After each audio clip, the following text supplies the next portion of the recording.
I'm in Johannesburg, South Africa, rushing around trying to get ready for my expedition to Zambia. Thank you. All right, thank you very much, sir. I've spent the day at the big 4x4 expo here and must now focus on getting my vehicle ready for the trip. My vehicle of choice is the 3-litre turbo diesel Isuzu KB double cab 4x4 pickup. It has part-time four-wheel drive, it has electronic four-wheel drive engagement system, electric rear differential lock. I have Easyon tent at the top, a Ezi-Awn roof rack, Bush Tech canopy, BF Goodrich tyres, and that's it. The idea is to find out if one can have an incredible adventure while not spending lots of money on kit and gear. So I will be buying just what's necessary and nothing more. So one of the things you can't really skimp on is a canopy. Canvas canopies let in a huge amount of dust, and there's no security at all. And you have to think about that: dust, security and strength. Those are the three key things. So you get yourself a decent canopy. This is a reasonably good canopy. What do you think, hey? Pretty good, hey? Pity they haven't changed the lock since the 1970s. I mean, I think this is the same lock that was on my garage door in the 1970s. The lock is kind of fiddly, and if I do that, there's a lot of movement. If there's a lot of movement, there's a lot of dust. It's a given. You're going to get a lot of dust in the back. And this could be pried open with a coat hanger. So, security, virtually none. And this is actually one of the better canopies. It certainly looks good.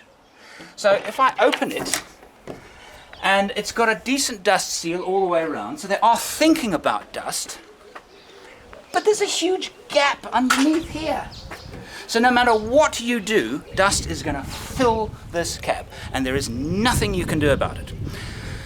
But there is an alternative that actually costs about the same, and that is a really good aluminium canopy.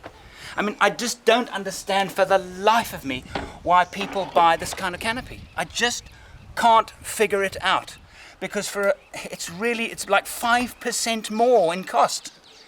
You can get an amazing canopy, and I'm going to fit an amazing canopy to this car right now. Whoa, not so fast. Fitting an aluminium canopy might reduce dust and do all kinds of other stuff, but sealing for dust is not that simple. Right. How do you get dust out of a pickup? It's not an easy job. The best way is to rubberize. Why? Because this vehicle, you can't see half of them, but it's full of holes. It's full of venting. And they do that, and it's part of the manufacturing process. And for example, air comes, it's a low pressure area behind the back wheel. This is all hollow. All pickups are the same, or just about the same. And there is a venting hole here, a great big venting hole here. The solution? Coat sponge in olive oil and then wedge lots of it into the gaps. There's another one here, big one. I mean, there's another hole back here. They're everywhere. This is windscreen sealant. It's far stronger and sticks much better than ordinary household silicones. The best way by far is to rubberize. But when they rubberize, they've got to also seal the holes up here. And most rubberizing companies that advertise that they will sort out your dust problems are not very good at it. It's not because they don't try, because a lot of them don't know. Okay, so let's be fair. Let's do a comparison between a good high-spec fiberglass canopy and an aluminium canopy. Let's have a look at practicality. Well, I can't get in the side. I can slide it, but I have to unlock it from the inside. So access is from the side is zero with this canopy. It's top marks with most aluminium canopies. Security, we've mentioned that before. Really, it scores a 0 out of 10, whereas an aluminium canopy, some of them are very, very well designed and are really quite secure, as secure, if not more secure, than the cab. Aesthetics, I think this looks good. I mean, I've seen some of them that really look good on pickups, so I give them that. Fiberglass canopies, generally, I think they look better than aluminium canopies. Not as rugged, not as purposeful, but they're a bit smoother and rounder and cooler to look at. Strength, no comparison. This scores a 0. I mean, in fact, the aluminium canopy that I'm going to fit to this now by BushTech, when they were developing it, I was involved in a very small way. I mean, the canopy market is pretty well taken care of. The products out there are good. You obviously thought you could do better. Andrew, look, there's, the biggest room in the world is the room for improvement. I was quite impressed right from the start. Just before they launched the product, they parked a Toyota Land Cruiser on one. Personally, I think Robbie is insane. And this is pointless, because there is no ways this canopy is going to be in one piece after this.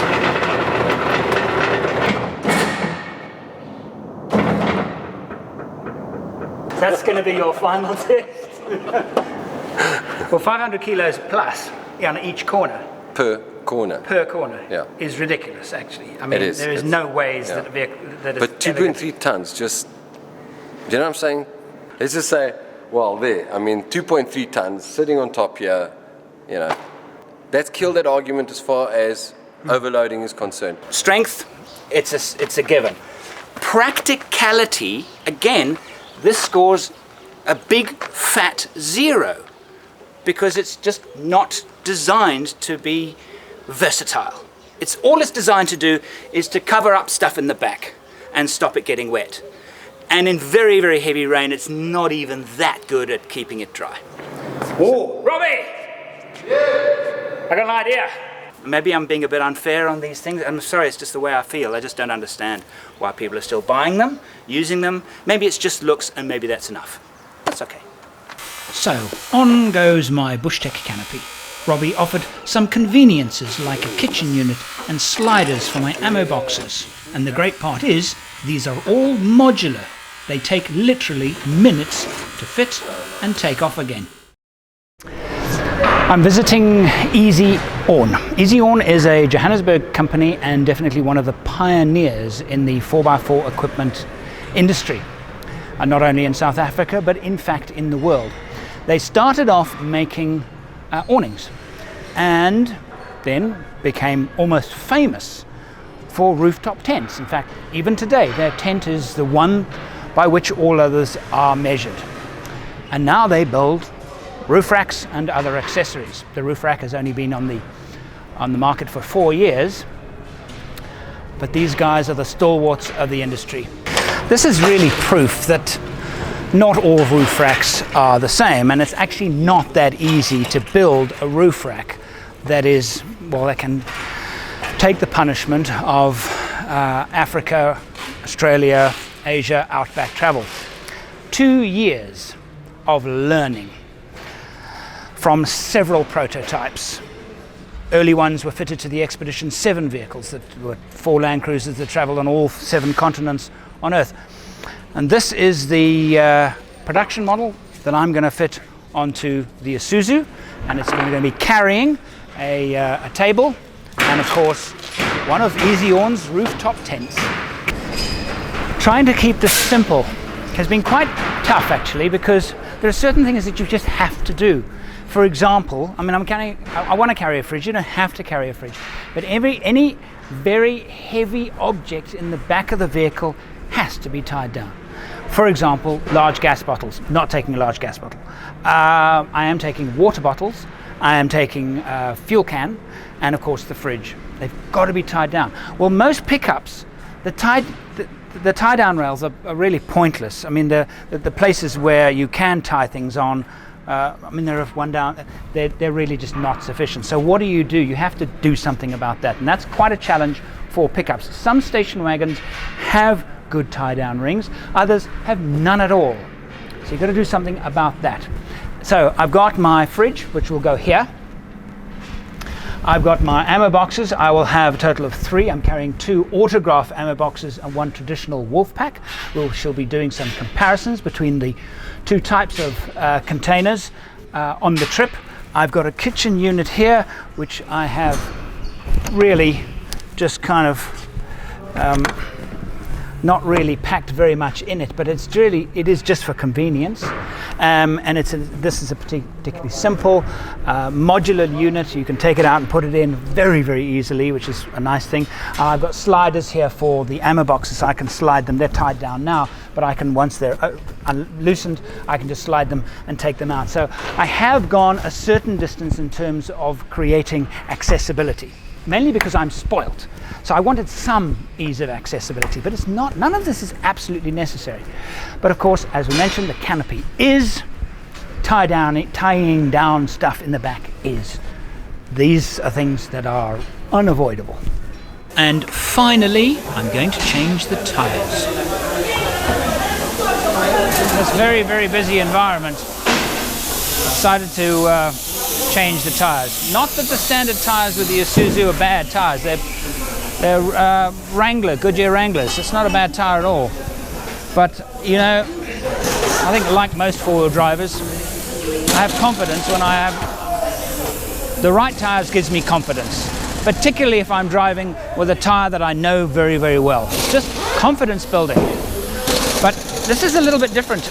I've been using BF Goodrich all-terrain tires now for, must be 6 or 7 years, and love them.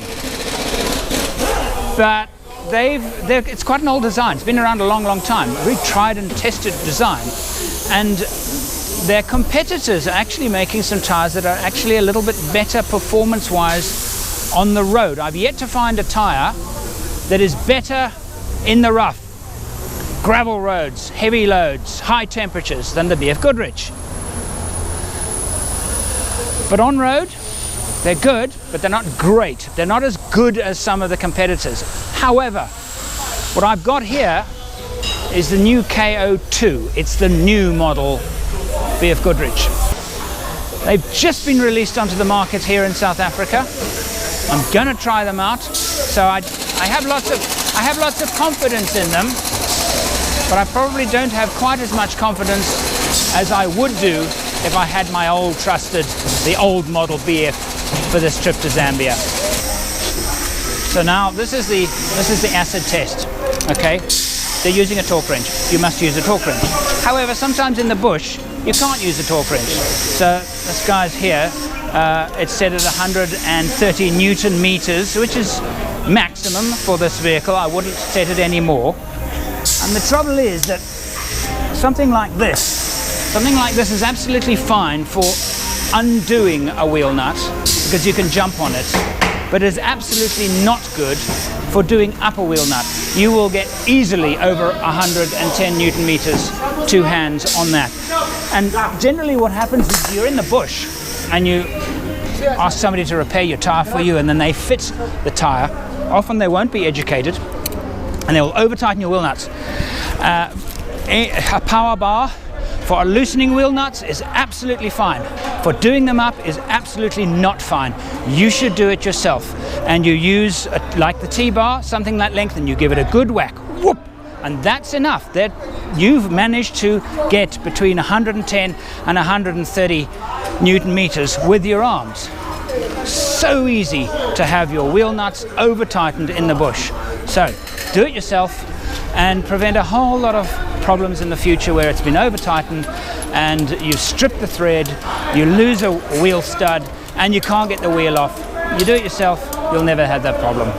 I don't know, these guys have been having some training, because I have never seen guys fit tires, balance tires quite as fast as I've seen them do it today. I mean, I've been here for less than 20 minutes and they're just about done. They very kindly offered to check the wheel alignment for me, which is very nice of them. Gratis and etc. Now, this being of course a sponsored vehicle, it doesn't belong to me, it belongs to General Motors South Africa, who have generously donated the vehicle for the trip, but let's check it anyway. This for the first time allows me to actually have a closer look at the KB's underside protection. What a perfect opportunity. It's actually quite good. Fuel tank protectors here. They're quite good. There's quite a large layer between the protector and the thick layer between the protector and the fuel tank itself. The transfer box has a protection plate there, which is made out of a substantial piece of steel. And the undercarriage sump has protection.